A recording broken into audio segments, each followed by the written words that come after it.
We're here for poo, pain, and prana. And these are topics, let's say, that are very dear to my heart. I'll spend a little bit, like a third of the time of each, talking about them, and yet they're all interrelated. And so I've mentioned thus far a little bit about my specialties. Most of the work I do is based off of something called natural hygiene, which is the backbone of all really natural health. It goes back, way back to even before Ayurveda, which is Indian medical science, or classical Vedic science, I should say. It goes back to something called nature cure, which is what I've studied, amongst other things, in India. And it's using the earth and elements and balance to heal us. More than anything, it's instigating the body's own healing potential to self-heal. And so this is something that you're familiar with, whether you know it or not. If you've ever gotten a cut, or like before I came here tonight, something got in my eye and it turned all red. And all I did was close my eye and my eye started watering. It was self-healing. Just like when you have a cut, it's going to start to repair. When you break a bone, the doctor doesn't do anything but set it and put a cast on it.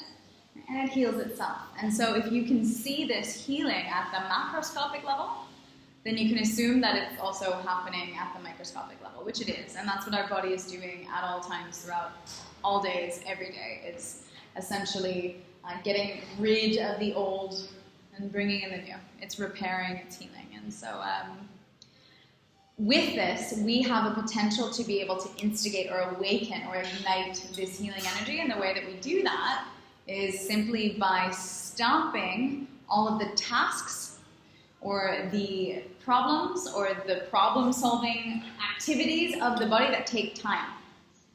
And so one of the biggest ones is digestion. And all of the science of fasting is based on the understanding that up to 70% of all available energy goes to digestion at any one time. And you guys know this because you felt it. This is reflected by blood flow to the central gastrointestinal canal. And so after you have a really big meal, how do you feel? Yeah, exactly. My example, mi ejemplo, it's normally the Spanish, right? They have an institution for this. It's called siesta. After everyone has a giant lunch, they go home and sleep for a few hours before going back to work. And so that essence of understanding that digestion itself takes a lot of energy is something we can all acknowledge as humans. Well, the reverse of that is that when we stop digesting, and so that would be going into a period of what's called fasting. We stop taking in solid fibrous matter. We allow the digestive system to greatly rest. Or we do different kinds of cleansing activities or diets. Like, let's say you want to eat just fruit for a week. After that, your body will have much more time to repair. It will have spent less time on digestion. You see that? Mm-hmm. And because of that, you'll see more healing. So if you want to feel vital, if you want to heal, if you want no pain or inflammation in your body, if you want to poo more, right? The answer is always, always, always to simplify. Simplify your intake. The fastest digesting foods are fruits and vegetables. Right? They're the most recognizable by the body, and that is the one undisputed dietary claim, that fruits and vegetables are good for you. You've heard that. That's not news. And so that is my actual dietary advice to people. I don't really talk in depth too much, except in advanced courses. Beyond that, I say eat more fruits and vegetables. Whatever you think more is, 3 times that. Okay. Yeah. And when you fill your diet with mostly fruits and vegetables and less of anything else, all of a sudden everything works better because the body has spent less time digesting foods that are not meant for the body. Right? So we'll dive in just with that kind of theme into the poo, the pain, and the prana and start to see where they come from and where they go. Prana, I won't necessarily talk about too much because it'll be woven into everything, but in general, prana is the Indic term or the Vedic term for our healing life force energy. And every culture throughout the world has a name or a term for this healing energy. You've probably heard of chi from the Chinese arts, or ki from Japan, manna from Hawaii. All over the world there are different terms. So with prana, right, that is what I talked about when I referred to time. The body having time. Time and energy are actually the same thing. Yeah. So what we spend our energy on, what we spend our time on, what our body does the same physiologically, how it spends. So with that said, getting into poop. Some things that aren't normally known, and I'll share another bias of mine before I go too much further, that I have a career in colon hydrotherapy, and I teach colonics trainings now. Colon hydrotherapy is a washing out of the large intestine, the colon, goes around here. And so I have seen lots of poo in my time. Okay? And by seeing what comes out, I can understand how things are put in, how they work or don't work in the body, and then how much comes out or what doesn't come out. And this often indicates to me a very clear, bigger picture about someone's health. So I've learned a lot through that experience and investigations and pairing it with fasting and herbs and making really, truly hundreds of experiments. And so through that work, I've also come to learn and understand what normal means. And normal is healthy. It's not what is the norm in the modern world. Does that make sense? Because clearly what's the norm in the modern world is that people are very unhealthy. And so a lot of the work I do is also based upon the understanding, very clear understanding, that the 5 most prevalent maladies or illnesses of our time, heart disease, diabetes, cancer, autoimmune diseases, and obesity, are all not only completely preventable, but they're actually pausable and reversible through diet and lifestyle changes.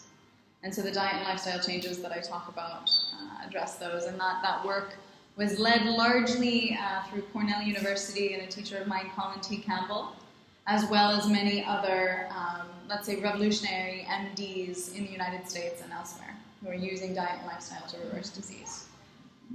So we have a lot to learn with what we were taught when we were kids, let's say. And this is the kind of topic or subject matter that I bring up in my talks. And so the first topic of poo is one that we have to be really honest about because we tend to be taboo. Yeah. One of my missions is to make poo less taboo. And so something that we weren't taught in school is that human beings are actually meant to be pooping once per meal per day. Something comes in, something goes out, just like babies, just like dogs. It's super logical. Yeah. And so embracing and fully understanding this process is crucial to us getting back in terms of normal and healthy. Often it's just a switch in people's mind. A lot of people that I've discovered, they say, oh, I thought I was only supposed to poop once a day. I tried not to poop more than that because I thought that was what was normal and things like this. So just talking about it, bringing it out into the open, and really giving people permission to poop is quite crucial and important. All right? So because people don't poop 3 times a day, what we end up resulting in or dealing with is the fact that there's a large amount of congestion or constipation held in people's body. And so this will reflect all throughout the body. It's not only about the digestive tract, it definitely is through the other end of the digestive tract if people have halitosis or bad breath. This is a need for cleansing or detoxification. If there's any kind of swelling in the belly area or any excess weight anywhere here, this is an indication that the body's holding on to something that it needs to let go of, and it's far beyond fat cells. Yeah. If there's any kind of backup in the body, and so that's like flakiness, corners of the eyes, head, whatever it is, if there's any kind of, let's say, excess oil or things like this, of course, constitutionally, more people will be prone to it than others, but in general, these are signs of congestion. Another big one is mucus. That's mucus in the nose, mucus in the throat, mucus in the stool, right? Any kind of unnecessary discharge from anywhere in the body. This is the body distributing, displaying, and trying to get rid of congestion that's inside. And so as human beings in the modern world walk around super, super congested, it's only a matter of time before the body has no more energy to keep it floating and illness develops. And so medical science thankfully now has admitted that cancer develops in the human body up to 20 years before it's ever seen in a clinical setting. And so what is cancer 20 years before? congestion, right? It's toxicity. Yeah. And so our number one method of output of congestion, of relieving congestion, is pooping. Yeah. And so it's so super clear that this is where we start. This is where we start. And so now that I've given you the very bad news, I'll give you some good news, or some path forward, and that is how to poop more. And so it's a list that I have all my students all over the world make, how to poop more. Number one is hydration. So something else that we don't know is that we're meant to be drinking roughly around 3 liters of water on average per day. Slightly proportional, but 3 liters is way more than most people drink. And that's water. That's not sugary drinks, that's not coffee, that's not even herbal tea, that's water. The kind of water we're meant to be drinking is natural mineral spring water. And so water also has to be drunk on an empty stomach, or else it doesn't count. And so there are all these little idiosyncrasies that we're just not taught, and yet in the natural world it's obvious. You won't see an animal drinking out of a pond, going and eating some mango from a tree, and then going back and drinking out of a pond, and then going.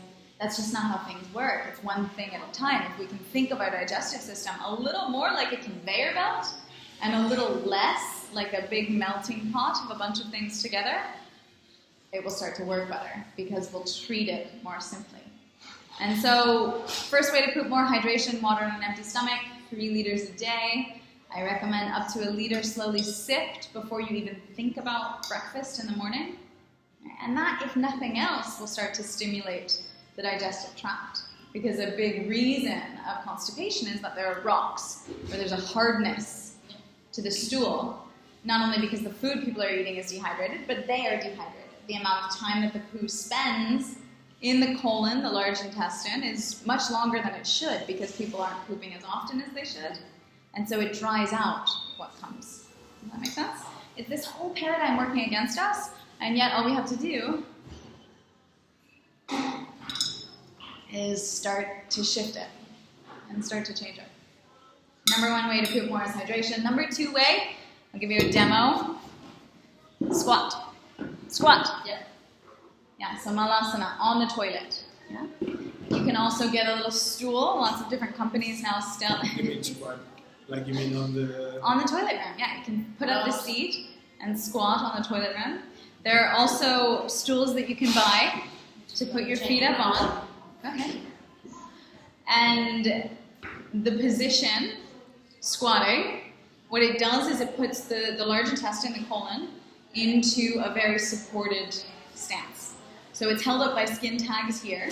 If you have your thighs up against the body, then it's going to support the large intestine. And then the rectum, the anal canal, it goes from being like that to straight up and down. When it's straight up and down, it's easier for things to move. And because of the muscular activity as well, it helps for the body's contraction to release. Okay? So I say to people, make squatting as much a part of pooping as is pulling down your pants. Because that's probably the animal natural way. Exactly, right? 100%. Mm-hmm. Yeah. And so if it becomes habit like that, you wouldn't poop without pulling down your pants, let's hope. Don't poop without squatting. And so with anything I say, don't believe me, verify me. Mm-hmm. And you'll likely find good results. Yeah, no, it's true. I do it. Very good. It's because also, I don't know, maybe that's what you were talking about when I went there, but like your body is, yeah, I thought so. So from there, we'll go ahead to talk about the number 3 way to poop more. Number 3 way to poop more, it's a big one. It's very subtle. It's to give yourself time. To make time. To go to the toilet when you don't even think you have to. And squat there. Get your mind off of things. You can look at your phone. And as soon as the mind is distracted, the body knows exactly what to do. My analogy is, as the prison guard leaves, the prisoners can escape. But then do you think there's like times in the day when you should do that? Great question, yeah. So pooping first thing in the morning. Yeah. But that one I think it's easy. My best friend says it's colon o'clock. He's woken up by his need to poop. So we should be evacuating first thing in the morning because the body's been preparing all throughout the night. So yeah, first thing in the morning, and then normally maybe later on, depending upon how hydrated you are, whether that's before or after breakfast, but later on in the morning is another good time. And then sometime in the afternoon, it's normally when you give yourself time.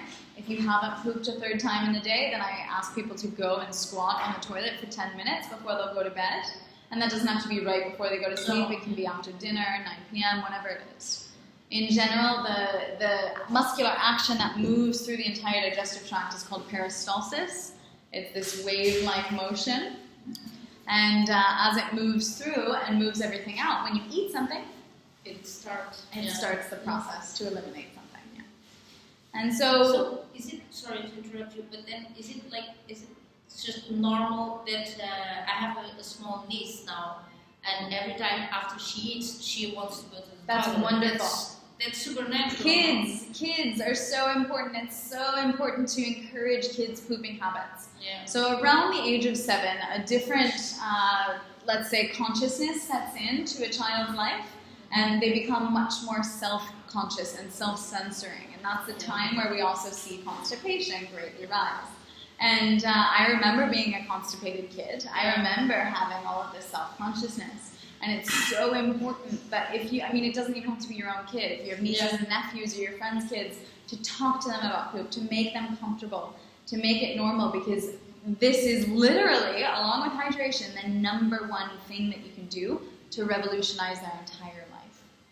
Their entire life, not only their physical health, because the fact of the matter is that when we're constipated, we're also upset and crabby and mean to people. When we're congested, our life is congested. And so this clarity and this natural cleansing that we need will infiltrate all parts of life.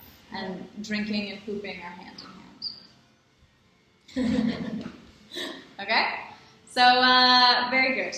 I think that concludes our poo part of the lecture. But we can come back to it if anything else comes. But from there, we'll move into talking about pain, because it's along the same theme of congestion.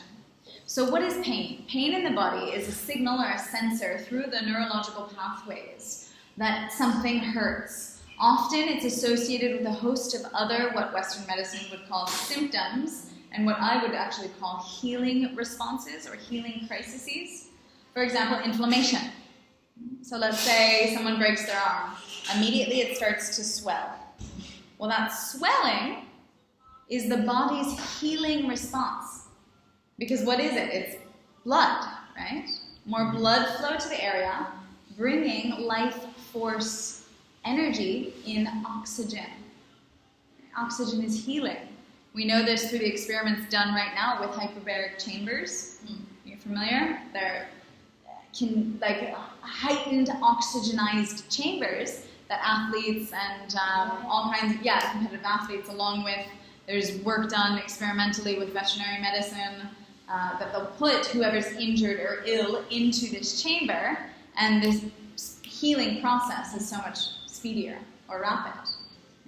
The body's own self-repair, prana, is heightened. And so the body does this naturally through the process of inflammation. The thing is that today, we are injuring ourselves, we could say, more than we ever have before.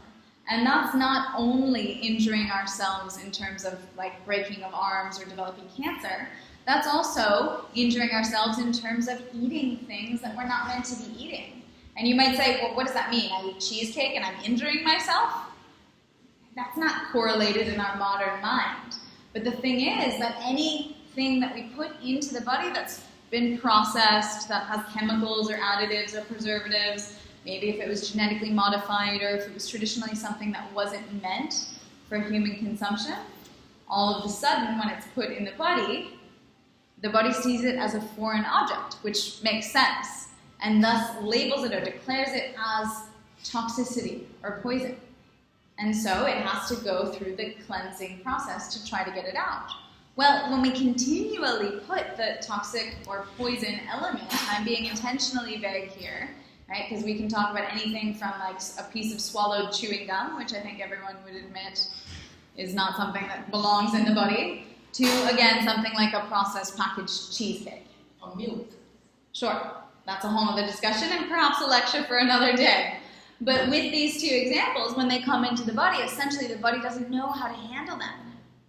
And so what ends up happening is there's a tremendous amount of blood flow to the digestive tract, lots of swelling, and because of the swelling, the colon or the small intestine, respectively that or that size in diameter, will all of a sudden get thinner. And so going back to poo, sometimes people have pencil-thin poos. Well, this is why, because they have a swollen colon because of whatever they've eaten or consumed. And so with that swelling, the more blood flow to the area, all of a sudden the body's only trying to heal itself, but then you're causing it to need to heal itself every day.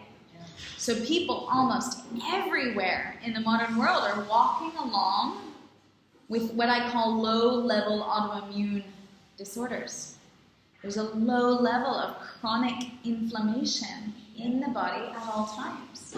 And so what does this result as? This can result as anything from a sore back, sore neck, headaches even, blood flow to the brain, pounding head, things like that. It can result as a sore knee or a tennis elbow.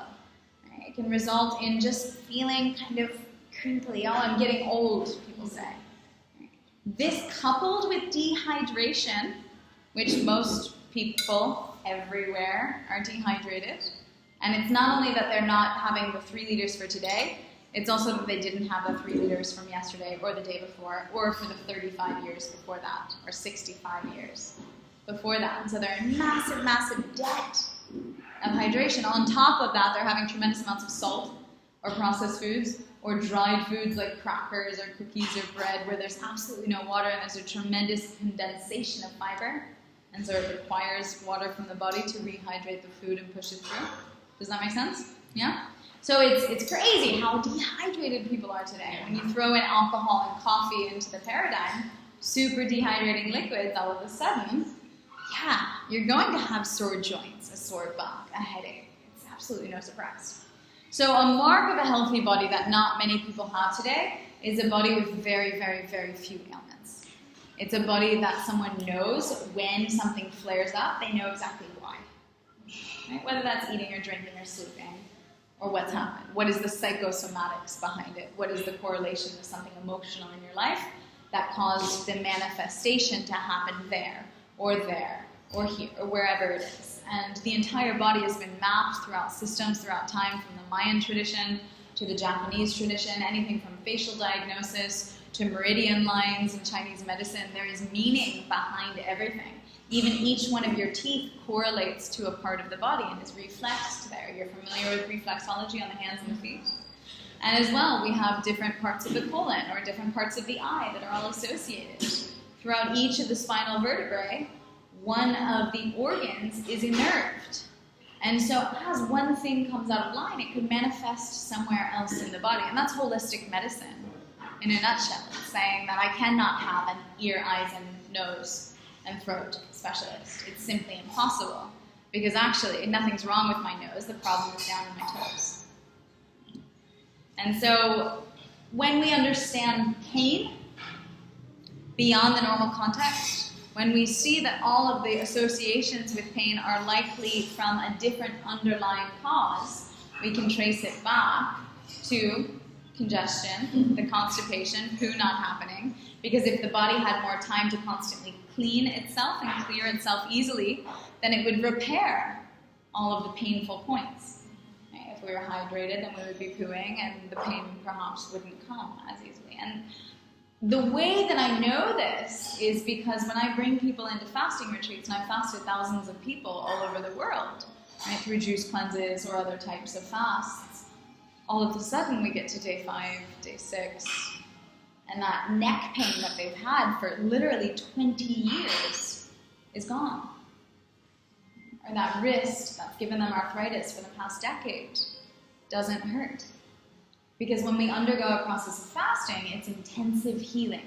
We're using prana, sending it back into the body, life force energy redirected in to repair. All of a sudden, all those places that are chronically inflamed, they're fine. The inflammation goes away because there's nothing that's causing it. We're not giving our body something to always heal through eating improperly. Does that make sense? Mm-hmm. So inflammation in the body is one of the greatest indicators of health, your level of inflammation or lack thereof. And you'll notice, you'll feel it in your body. And there is a chronic point at which someone can be very thin and very frail and still have sensitive joints, and that's often because that person is so severely dehydrated over several decades. Mm-hmm. And so the first thing we need to do is rehydrate, and the way to do that is by undergoing some kind of cleansing program. And so that's often my offerings, as I host cleansing or fasting retreats. And so this is what I have next week here in Amsterdam, is people are going to come and they're going to stop eating. They're stopping taking in solid fibrous matter. So all of the energy, instead of going to digesting, will go to healing cleanse. And through that time, pains go away, people feel great. And then after that time, as they go back into their normal lifestyle, they eat fruits and vegetables largely. And they see when they add other things in if their problems come back. What about if you have, well, in my case, I don't eat processed foods. I think almost nothing. Once in a while maybe, but it's not, and for a couple of years already, and I do drink water, and so if you do already have this good diet, let's say, and you still have sores and stuff like that. Yeah, so it's a really great time, sorry to interrupt you. Fine. Did I understand your question? Yeah? It's a really great time to try out some kind of cleansing, because it's often only when our body gets time to cleanse that we understand really how good we can feel. Mm-hmm. And that's when I said to you at the beginning that I deal with people's aliveness and I awaken a certain essence of vitality in them. That's what I work with. I show people how much better they can feel. I take people who think they're healthy and show them how much healthier they could be. And so the lifestyle part of it, in terms of diet and hydration specifically, it's just a part, right? It's also what we think, it's also how we move, it's a much bigger paradigm. Mm-hmm. And so often, and there are idiosyncrasies, there are specificities within the diet. It's not only what you eat, it's how you eat it together, it's when you eat it, it's how much you chew, it's what soil that food was grown in. Mm-hmm. It's very, very deep and complex.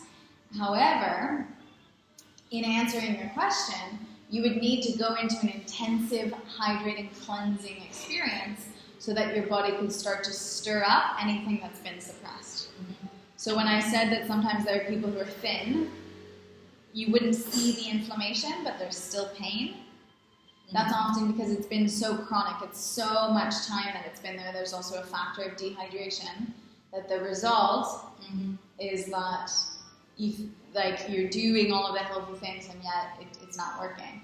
And so that kind of person would need to come into a cleansing process to stir things up, because when it becomes chronic, the body has stopped fighting back. That's why there is no inflammation. You see? And so we need to bring it into a healing space or a cleansing space that stirs things up and brings out a little bit of inflammation so that it can then again wash through. And the wash through part is really important because we do need to be drinking all of our water, and when we're not eating, it's much easier to drink water. And so my people during the cleansing retreats actually just end up rehydrating a lot of the time.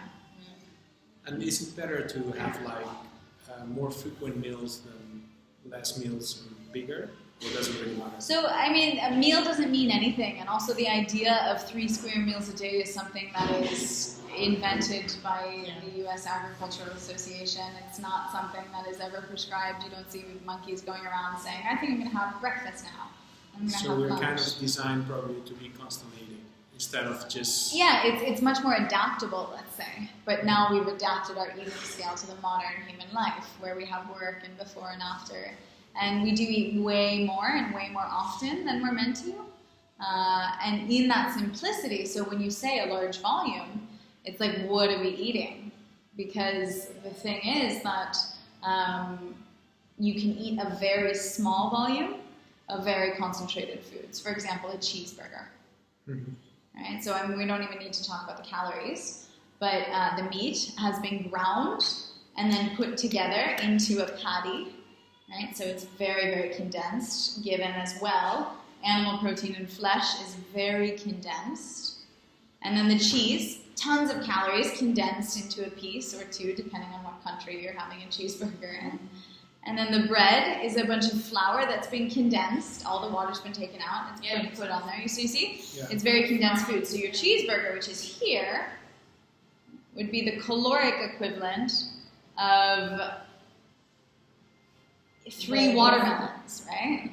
Which are like here. And I would eat those all during the day. And so the amount of time that we spend eating, the size or the quantity of what we're eating, it's completely dependable upon what we're eating. What you can always ask yourself is how much water is in the food. So I have to post, a good friend of mine made an experiment. He made a video or a picture of his salad that he had, and he and I both eat huge salads, like salad bowls that big. And he put it all in a blender, he took out all the water, and then he dehydrated it, and it ended up being like 2 small crackers. Yeah. And so people say, you eat so much food. Yeah. And I say, yeah, but it's all water. It's 95% water. And so when you're eating way more fruits and vegetables, and when that's mostly what you're eating, and less of everything else, you're going to have to eat more. So more frequently, let's see, there is definitely an inherent goodness behind something that's becoming much more popular in the world of today called intermittent fasting. And so you've heard of this? Yep. Intermittent fasting is leaving usually somewhere around 16 hours or so with the digestive system roughly turned off. And so if you stop eating dinner at, let's say, 8 p.m., then you won't eat again until 12 noon the next day. There's 16 hours where you're not eating, and then a period of 8 hours between noon and 8 that you are eating. And so whether you're eating 2 or 3 times during that, it depends on what you're eating and how you're eating it. But in general, it's condensing the amount of time, actual hours in the day that your digestive system has to be up and active, specifically the upper digestive tract in relation to the stomach itself, and then giving it rest the rest of the time. Because as the body gets rest, that's time for the body to heal. Yeah. The pain goes away, our digestive system works more effectively, we're pooping more. And the prana, or the life force energy, the vitality that runs through our veins, is much more accessible. And so that's what I'm here to do, is empower people to awaken this life force energy. And if you do, let's say, start doing this intermittent fasting, for instance, how long do you have to do it for before you start noticing a change? Oh, immediately. Prana, You'll notice immediately, yeah. Yeah. I worked a very crazy job. I've just moved here from Bali, Indonesia. I used to work a job where I would sometimes work 16-hour days, be teaching huge classes, seeing tons of clients, running programs all in one day. And in that, I knew that without my fasting practice, I would not have been able to survive. Because if I did the normal person thing and went and had a big breakfast, I would be so tired and sluggish for my whole morning. Yeah. But my whole morning would go until 2 or 3 p.m. maybe, and I wouldn't eat anything. And I would be so high-powered because all my vitality would be going to my aliveness rather than going to my digestive tract. Yeah. But it's been years of a process to attune my body to work in that way. And so it's becoming much more popular in the modern world now. People are obsessed with this word ketosis, which is the body going into fueling itself off of fat rather than off of sugar. And so we are meant to run off of sugar. Human beings at large, we are frugivorous by biological nature, biomechanical nature, really. We are meant to be eating the fruits and leafy greens of above ground plants in their natural state. Yeah. We share more than 96% of our DNA with our close cousins, the chimpanzees and the other great apes. And if you go into a zoo and you ask a zoologist, what do the great apes eat? What do you feed them here? So it would be like their natural environment. They say tremendous amount of fruit and young, sweet, tender greens. That's it. Sure, they have insects every month sometime, but that's it. And so the thing is that we are still way, way, way more similar to that species of animals than we've ever been different. And so when we return more towards that natural diet, all of a sudden our body has more time to heal. And we're better. And so your question was specifically about how soon do you see the changes? Yeah, it was, but it's more like, because there's a lot of things that you say that I've always, for instance, naturally, I've never was able to eat breakfast, like yes, wake up, eat, and I've always drank a lot of water in the morning, and then until, I don't know, 11 or 12, and then I can eat. Yeah. So there's a lot of things that you're talking about that I do normally, and because I also, regarding to eating, I've always listened to my body somehow. I don't know, it was not a conscious thing, but if I don't feel like eating, I don't, not because it's time to eat. So, yeah, I'm just trying to kind of organize the information you're giving into what I already do or know. And a lot of times, people like you who are intuitive about health, I guess you would have Virgo somewhere in your astrology chart. You would probably have Virgo somewhere in your astrology chart. I have no idea. This intuition, society is telling you to go against, right? Because you've been told that breakfast is the most important thing in the day, and you have to eat it and all this stuff. And yet, intuitively, you know otherwise. Just like children as well, intuitively know otherwise. So, yeah. Good. We have just a few more minutes if anyone has any other questions. I don't know. Let me think if it comes up. No, it's okay. I'll just summarize. If we can weave together the elements of poo and pain and prana, we see that this pattern develops because as we have congestion in the body, because we're not flushing as much as we need to, we're putting things in that aren't meant to go in. It's like a square peg in a round hole. It's not going to fit. Things get stuck. So as we have stuckness or congestion in the body will have more frequent pain. The pain response of inflammation then happens chronically. Over time, the body stops responding. Right? Or you take so many anti-inflammatories, right? An Advil a day, or whatever it is, or you have surgery or some other kind of non-natural intervention, that over time, the constipation, which was the original alarm bell that we ignored, sometimes even from the age of 7, it doesn't go off. And so now at the age of 47 or 37 or even 27 sometimes today, it develops into more chronic disease, whatever that may be, if it's fibromyalgia or if it's ovarian cancer. And so all of this has its root in the simplicity of hydration and elimination. There are integral parts here that I didn't talk about, like the need for rest, the need for the parasympathetic nervous system or the relaxation response to be exhibited, and the need for cleansing in the diet, lots of green to be able to wash through the bloodstream and detoxify. And so because of all of this, because we are not living a natural life, all of a sudden pain comes out, disease develops, and we are very disconnected from the third part, which is prana, which is the life force healing energy. Our body simply has no time to self-repair as it would normally if we were living a much more natural life. So there we have it. So do we have any means to measure what our current state is? Or how, I love it. Actually, if we have something to change, how can we identify if we're doing the right, if we're following the right patterns, basically? For sure. So I do a lot of diagnosis. This is good. I don't normally get a question like this.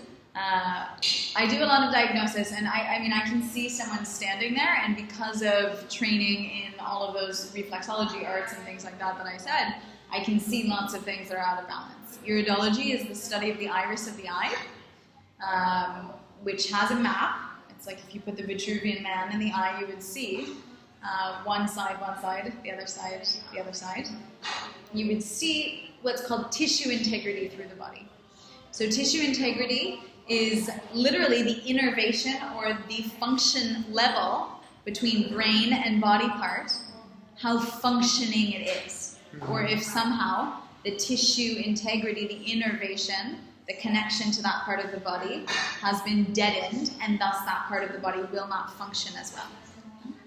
And I also see in the eye, I see how much acidity is there. So the pH balance in the body is visible, roughly in the blood. Every part of the body has a different pH. And then there's also an essence of layers of toxicity. Mm-hmm. So you're looking at this and you already know. Well, I would have to see your eye up close, but that's at the microscopic level, right? Because we're talking about tissues, although with a microscope I can see pretty easily. However, it's much more than this lifetime, because you were born with DNA from your parents and you've inherited toxicity from several generations back. And so what we see now with my current field, which is epigenetics, above genetics, beyond our DNA, we can see that we have the potential then to cleanse throughout our lifetime. And so effectively what this means is that through the decades, it's been one so far, so through the decade, my eyes are getting lighter. So currently my eyes are orange. Genetically, my eyes are blue. And so I inherited, I was born with a lot of toxins that I've had to detoxify through the years. Check back with me in 20 or 30 years. They might likely be blue.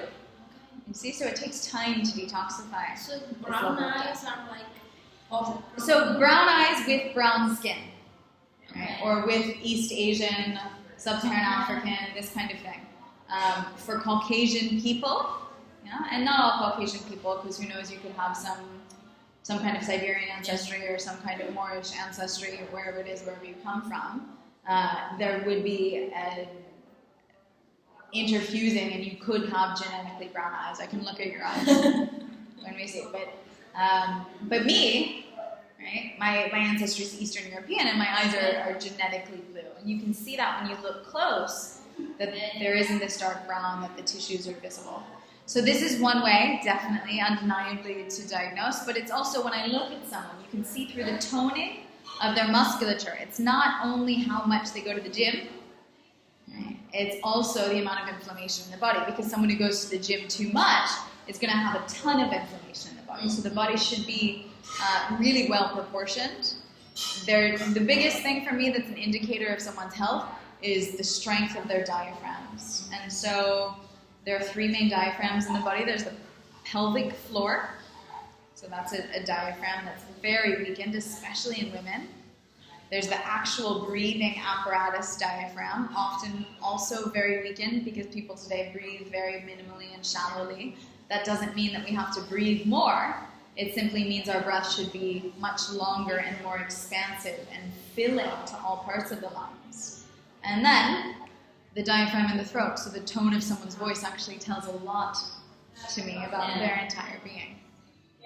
So this is one level of diagnosis, but also seeing any kind of discharge in the body, understanding like the color of their tongue, things like this. There's so many diagnostic points about health. Yeah, it's really amazing. So, and I mean, it comes down to psychosomatics, which is something that I study a lot. It's the relationship between disease and what happens. It's a different lecture that I give. It's what I think I gave one during the festival here. But the understanding that whatever is going on in our psyche will manifest in our body. So, for example, I was in a workshop last week, and there was a girl who, believe it or not, was a medical doctor. Right? Those are the ones that are often, they ignore themselves the most. Yeah. And her whole jaw was like this, and she talked like this. And so that's telling me that there's a sidedness in the body, that there's probably something held. Like, you tend to grind your teeth when you're stressed. It could have gone back as far as childhood. And so when we see anything appearing in the body like this, it's a clear indicator that there's something below hidden. And it's never just physical. No. So when I'm looking at someone and diagnosing it, it's the bigger picture. It's everything. Does that answer? Yes. Yeah? For shallow realms, you can get a blood test. It'll just tell you if anything's out of the norm of the unhealthy human society. But what we're doing is cellular medicine. It's much deeper than just the levels reported in a CBC. Yeah, but what you can see actually in those tests is not really I mean, because it's so standardized that I don't think it helps so much in the end. Helps. If they always come back positive, then you can say, look, they come back fine. Yeah, but I'm healthy. but like in a I agree with you. groundbreaking level, you know? Let's break ground. Yeah. Let's break ground. So if you change your habits, do you actually start to see benefits very rapidly? Is it something where you need some? It depends on you. It's because it's more Understandable. emotional than it is physical. Your body is ready to be healthy today, not tomorrow, today. Your body is fully capable of healing itself right now. It's just a matter of really our emotional sphere in changing diet and lifestyle, because it is swimming upstream. It's not normal. Yeah. How prepared are you for that? Mm-hmm. So in that case, often going slower helps. So, I mean, if you're talking specifically about like diet stuff, obviously what I'm saying and what I advocate and what the research shows as well is that a plant-based diet is a diet that promotes health, and that a processed or an animal-based diet is a diet that promotes disease. If there's enough like solid fact to say that now. And so I'll just say from there that, okay, well, if we're going to go down that stream, there are different levels, right? There's like Meatless Monday is something that came to the world probably almost 10 years ago.